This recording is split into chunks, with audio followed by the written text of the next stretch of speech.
There are still 1,500 homes and businesses in Auckland without power, almost a week after the city was lashed by fierce winds, and in some places they could be waiting until Sunday to get their power back. One Piha resident has had to buy his own generator because he says there are none left to rent in Auckland, and another business is asking for Lions company Vector to compensate businesses who've lost money because of the long delays in restoring power. Te Manu Korehi reporter John Boynton has more.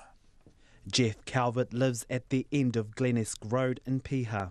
He's into his 6th day without power after high winds lashed the city last Tuesday night. He runs the Piha Beach Day and says he's had to take out a loan to buy a generator to keep the lights and his business going. I did go and purchase a generator. It cost me $7,000. It was my only option really. Otherwise, we just have to leave the premises.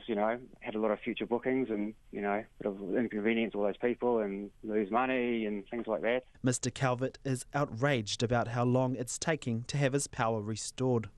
He says Vector needs to take better care of remote communities and have clearer lines of communication. Really, I'd like to see a bit more maintenance on their lines, especially to remote areas like Piha, where I think we're even more reliant on power for basic things like water, cell phone coverage.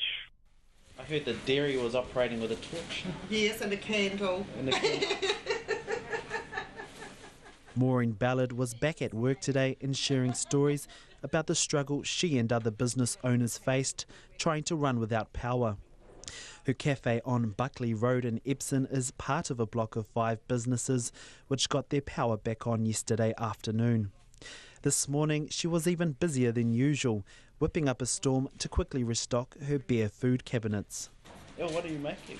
Spinach and feta pie.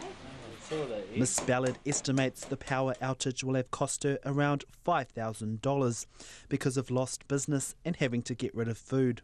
She says it was frustrating just trying to lodge the power outage with Vector. I finally got through. They said the job hadn't been logged in, which it had been for days. I mean, the whole neighbourhood had logged it and was following the app, so someone's fouled up big time. Maureen Ballard says the repair took all of about 30 minutes and should have been fixed earlier to stop businesses having to close their doors.